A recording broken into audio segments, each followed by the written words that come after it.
Kanalımıza hoş geldiniz. Ruhun derinliklerine yaptığımız bu yolculukta bize katılın.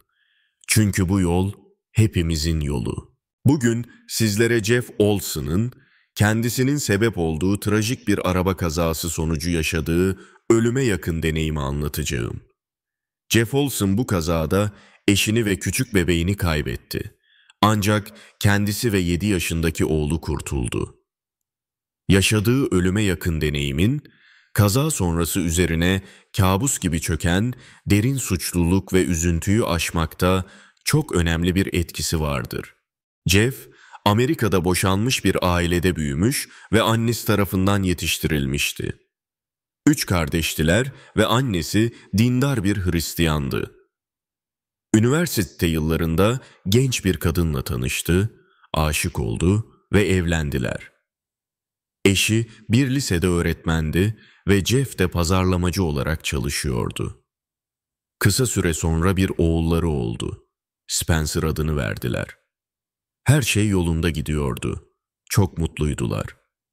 Eşi bir çocukları daha olsun istedi, fakat bazı sorunlar yaşadılar ve ancak 6 yıl sonra ikinci çocukları dünyaya geldi. Küçük oğullarına Griffin adını verdiler. Paskalya tatiliydi.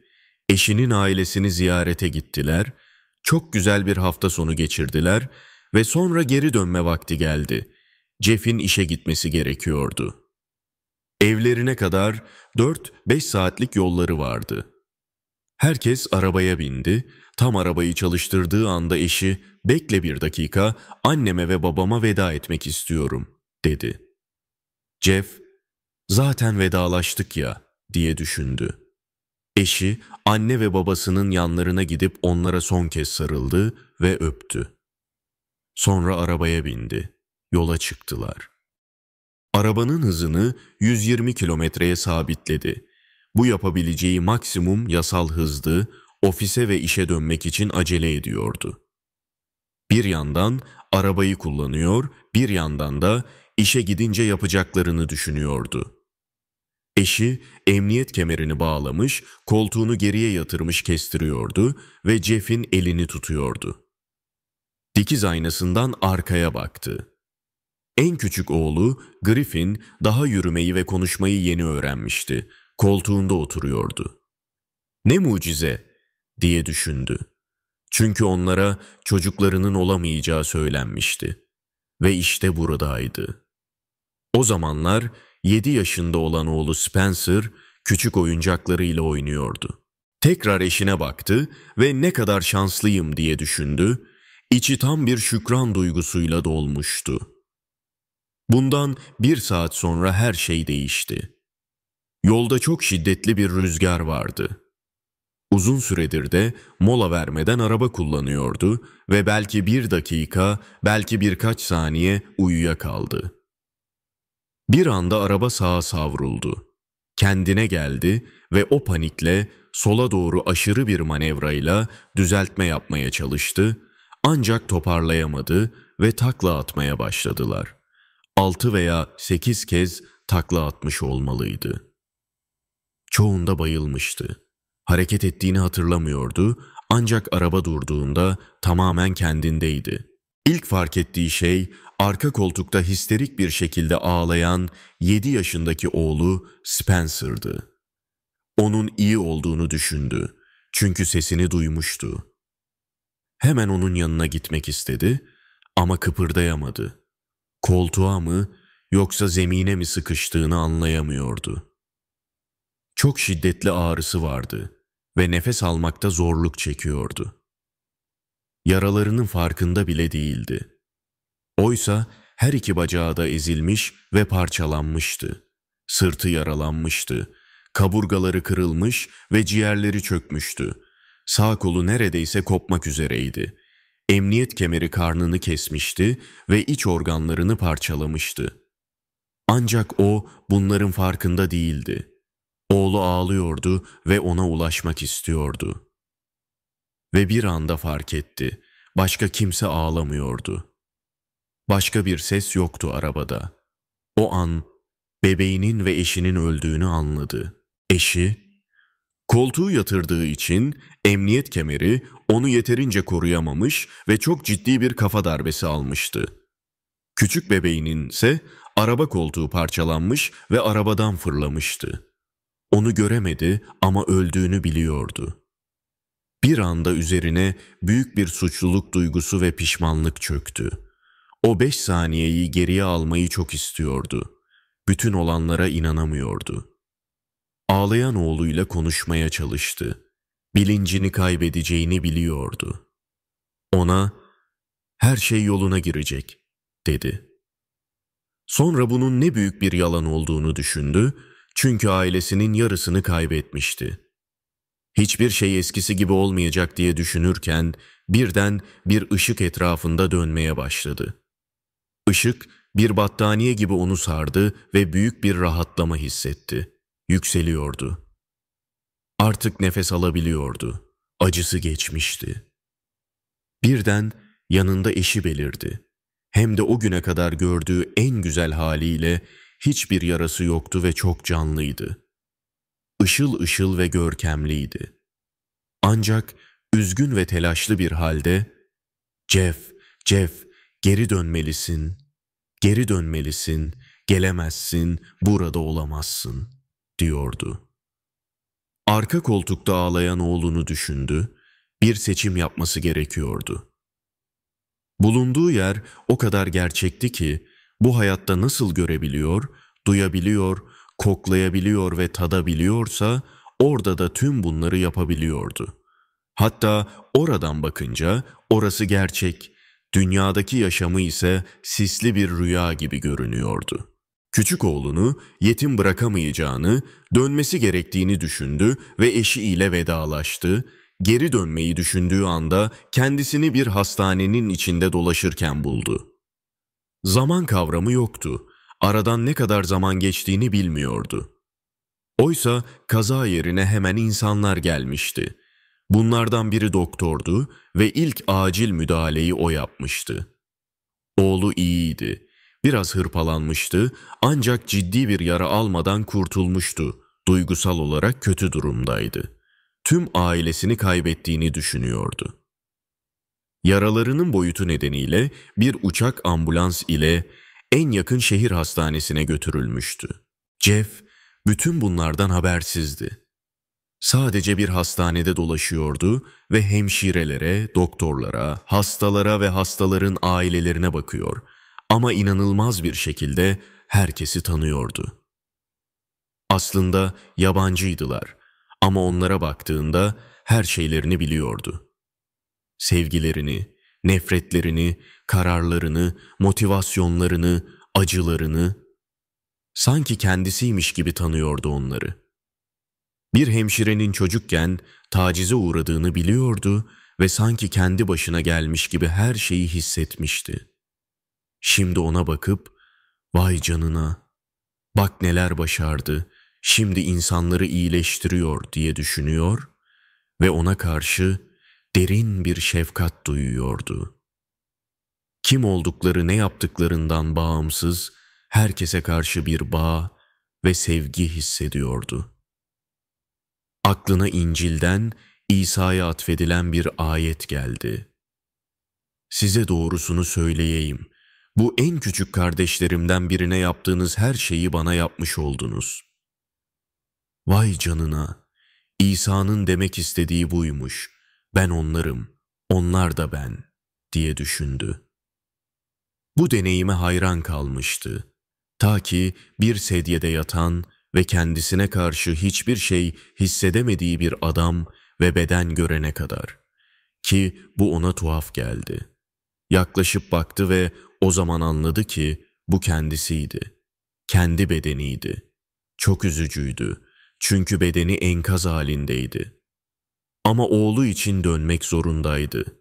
Nasıl bedenine gireceğini düşünürken bir anda kendisini bedeninde buldu. Niyet etmek yetiyordu. Ama bedenine geri döndüğü anda ağırlık, pişmanlık, suçluluk, acı, travma hepsi vardı. Yaklaşık 6 ay hastanede kaldı. Bir bacağı dizinin üstünden kesildi. Akciğerleri çöktüğü için boğazından sokulmuş bir tüple nefes almasını sağlıyorlardı, bacakları ve bir kolu hareketsizdi, diğer kolunu da yatağa bağlamışlardı çünkü sürekli tıbbi malzemeleri çıkarmaya çalışıyordu. Bu 6 ay boyunca bazen bedeninde, bazen de bedeni dışındaydı. Sanki küçük molalar vermek gibiydi. Çünkü bedeninde olmak çok zordu. Eşiyle sürekli bir iletişim halindeydi. Eşi ona cenaze töreninde yapılmasını istediği şeyleri anlatıyordu. Önemsizdiler ama sürekli bir şeyler anlatıyordu. Artık yoğun bakımdan çıkmıştı. Eve gitmesine birkaç hafta kalmıştı. Yan dönerek uyuyabiliyordu. Uykuya daldı. Yine suçluluk, keder ve acıyla birlikte ve o sırada ışık tekrar geldi. Tıpkı kaza sırasında olduğu gibi yine onu bir battaniye gibi sardı. Ve yine bir huzur duygusu geldi. Bir yükselme hissetti ve sonra dağılıp giden bir sis gibi ışık dağıldı. Kendisini inanılmaz güzel bir yerde buldu. Koşuyordu. Bacaklarındaki tüm kaslarını hissedebiliyor ve sevinçle koşuyordu. Aklından geçen düşünce, evde olmak ne güzel. Ben evdeyim. İnsanlar ister cennet desin, ister öte alem, burası onun için eviydi. Burada olduğu için çok mutluydu. Bir mesaj aldı, daha çok aniden gelen bir bilgi gibi. Buraya kalmak için gelmemişti. Ama kalmak istiyorum diye düşündü. Sonra ileride bir koridor gördü. İçgüdüsel olarak oraya yürümesi gerektiğini biliyordu. Yürüdü. Koridorun sonuna ulaştığında aynı küçük bebeğinin içinde uyuduğu beşiğe benzeyen bir beşik gördü. Koştu ve içine baktı. Oğlu Griffin oradaydı. Onu arabada dikiz aynasından gördüğü gibi aynı şekilde huzurla uyuyordu. Oradaydı ve mükemmel durumdaydı. Kucağına aldı, vücudunun sıcaklığını hissetti, iyi olduğunu düşündü, nefes aldığını görebiliyordu. "Evet," dedi. "O gayet iyi." Çünkü hep bunu düşünmüştü. Saçlarını kokladı, işte sağlam ve sağlıklıydı. Ağlamaya başladı, aylardır bunu özlemişti. O sırada arkasında yoğun bir his duydu. Kozmik, büyük, güçlü ve bilge bir enerji. O kadar güçlü bir varlık ki sanırım bu Tanrı diye düşündü. Korkmaya başladı çünkü Tanrı'nın huzurundaydı ve suçluydu. Küçük oğlunun ölümüne sebep olmuştu. Çünkü arabayı o çarpmıştı. Her şey onun yüzünden olmuştu. Affedilmeyi umuyordu ama suçluluk duygusu çok derindi. Aniden bu varlığın onu ve kucağındaki oğlunu kollarıyla sardığını hissetti ve çok güçlü bir mesaj geldi. Affedilecek hiçbir şey yok. Her şey saf, ilahi düzene uygun, her şey olması gerektiği gibi. Sınavı geçemediği, yargılanacağı, başarısız olduğu ile ilgili tüm o korkular, o varlıktan akan sevgiyle sürüklenip gittiler. O sevgiyi anlatacak bir kelime olmadığını söylüyor Jeff. Bir anda her şeyi farklı görmeye başladı. Hayatını gördü. Anne babasının boşanmasının onda yarattığı güvensizliği gördü. Kardeşleriyle olan ilişkisini ve yaşananları gördü. Tüm gördükleri, hata barındıranlar bile sevgiyle karşılandı. Mesaj, hiçbir hata yok, her şey mükemmel bir düzende, diyordu. Sonra düşündü. Hastanede yaşadığı ve herkesle bir olduğunu hissettiği o deneyim geldi aklına. O zaman ben mükemmelsem, diğer herkes de mükemmel. Çünkü hepimiz biriz, aynıyız, aynı yere aitiz, diye düşündü. Ona 3 seçme hakkı verildi. Birincisi, ailesini kaybettiği için bütün hayatı boyunca kendisine kızabilirdi. İkincisi, ailesini kaybettiği için bütün hayatı boyunca Tanrı'ya kızabilirdi. Ve üçüncü seçenek, Oğlunu, bebeğini Tanrı'ya, evrene geri verebilirdi ve bunu kendi iradesiyle yapması çok önemliydi.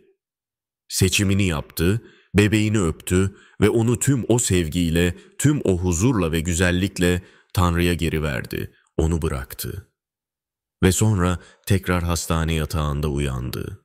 Jeff'in hikayesinin az bilinen ilginç bir tarafı daha vardır. Hastanede travma bölümünde görevli olan ve onunla aynı ismi taşıyan Doktor Jeff O'Driscoll'un kendisini kurtarmaya çalıştıkları gün, Jeff'in ölmüş eşini görmesi ve doktorun çabaları nedeniyle karısının sevgi ve minnet duygularını iletmiş olmasıdır. Doktor, psişik yetenekleri olan, vefat eden kişileri uzun yıllardır görebilen ve tüm görülerini de günlüğüne yazan biridir. Hemşireler kendisinin bu yeteneğini biliyordur. Doktor, Jeff'in iyileşmesini beklemiş ve taburcu olmadan hemen önce bir hemşire ile birlikte yanına gidip gördüklerini anlatmış, eşiyle ilgili böyle bir bilginin ona iyi geleceğini düşünmüştür. Jeff oldukça şaşırmış ve o da kendi yaşadığı deneyimi ilk olarak orada doktorla paylaşmıştır. İkisi bugün hala arkadaşlıklarını sürdürmektedir. Jeff şunları söylüyor: "Yaşadığım bu deneyim beni değiştirdi. Herhangi bir yanlış anlaşılmaya mahal vermek istemiyorum. Zordu. İnanılmaz deneyimler yaşayıp sonra hemen iyileşmiş değilim. Yaklaşık 10 yıl boyunca perişan haldeydim. Eve oğlumun yanına gelmek çok zordu. Çünkü kendi kendime bunu nasıl yapacağım diye düşünüyordum.